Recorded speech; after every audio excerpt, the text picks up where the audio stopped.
Winners win. Pretty simple, I know. It's one of my rules. When you got a stock that can't stop making you money, and the story just keeps getting better and better, you want to hang on. It's so difficult when you have these stocks that keep going up. You know, I like to take a little off the table, but you got to hang on to your core position. I can't think of a stock that I think better encapsulates the whole notion of staying with a core position than, in other words, having that position over a long period of time and owning it, not renting it, is Apache. APA, which seems to hit a new high pretty much every day. Like it did yesterday and did again intraday today.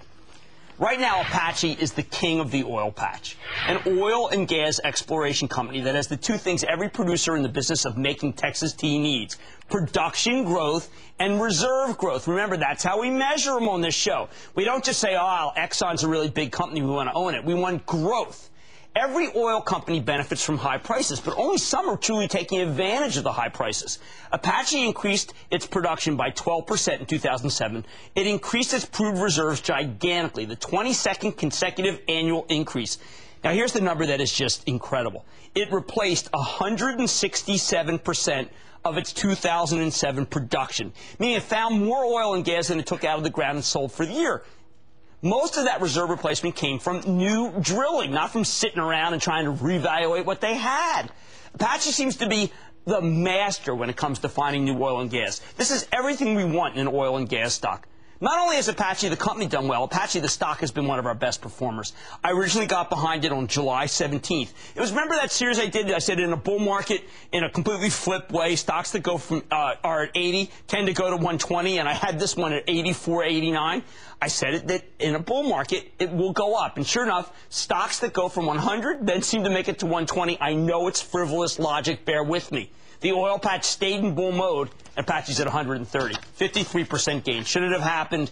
I don't know, but I'm trying to express to you that this is where the action is. Behind every truly great stock is a great CEO. The man behind Apache is named Stephen Farris. I say a lot of nice things about CEOs on the show, but there is one word of praise that stands above all the others, and I will say it about this man. This man, Stephen Farris, is bankable, or he's money. When Farris came on the show back on November 12th, he made one of the most bullish cases for a stock that any CEO has ever made on Mad Money. I just stopped trading and said, this is when you got to buy. He made it sound like APA was an absolute buy right then and there. He radiated bullishness. Since his last visit, Apache is up over 35%. That's in under 5 months. And if you remember, those 5 months were some of the most horrible months we can all recall. So prepare yourself, because it's my pleasure to tell you that we've got Steve Farris, the most bankable CEO in the oil patch, right back here with us. Stephen, welcome back to Mad Money. Thank you for having us, Jim. Okay, you've had great news today. We spent a lot of time, even we talked with Hillary Clinton last week about how we have some new shale developments in Pennsylvania that could be big. We know a lot about Barnett Shale. Tell us about the 3 test wells you just drilled in a remote area of British Columbia and what they could mean for natural gas on our continent. Well, Jim, we announced today that we had just finished testing 3 wells that we had in British Columbia. And they came out as about as expected. We've been in that play for about 5 years now. We picked up a number of acres with our partner in Canada. We now have control together about 414,000 acres.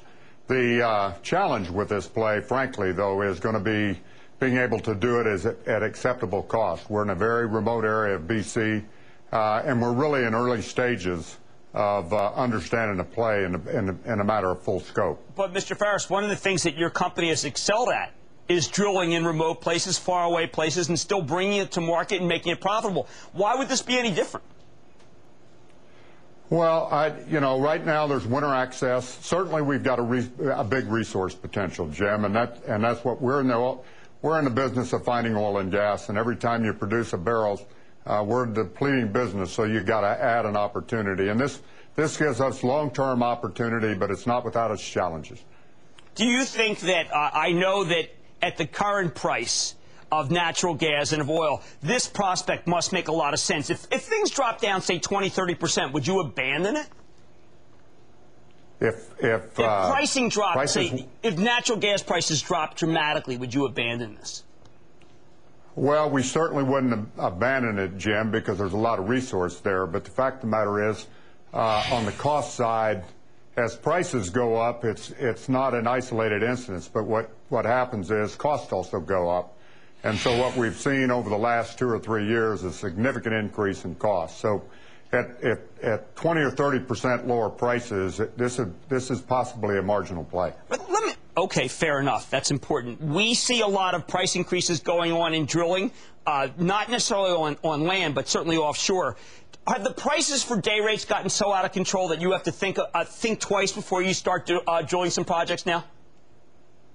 Well, actually, Jim, they were stronger. Prices were higher in 2007. We've seen price increases, but they're pretty much moderated, especially in North America here in the last 6 months, and somewhat in the rest of the world. All right, let me ask one last question, somewhat political. Every politician we've had on this show has said that the future is ethanol. One of the executives that we had on from natural gas said, well, this is basically a food for oil campaign by the politicians, and that they should be much more favorable to natural gas because it's cleaner and plentiful. When will the politicians come to their senses and recognize that your fuel is the fuel that will bridge us and not corn, which seems to be costing a lot of people in America a lot of money?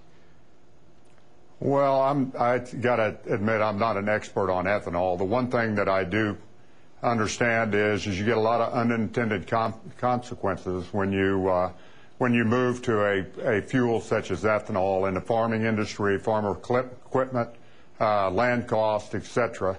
Certainly in terms of being able to provide clean-burning fossil fuel to the United States and actually the rest of the world in LNG, natural gas is still the best product available. Absolutely. Mr. Ferris, I want to thank you, and thank you from all our viewers, because, you know, we recommended your stock repeatedly after your interview, and you made it just a huge amount of money for us. Thank you for doing a great job with Apache. Thank you, Jim. It's been nice being with you. Absolutely. That's Mr. Stephen Ferris, President, CEO, COO of Apache. Now, look, the stock hit a 52-week high today. You know my style. My style is not to pay up. My style is to wait a little till we come back. If you have to, insist on buying it, buy a little bit and then work it on down. But I got to tell you, this remains the best single natural gas play in the world. Stay with Cramer.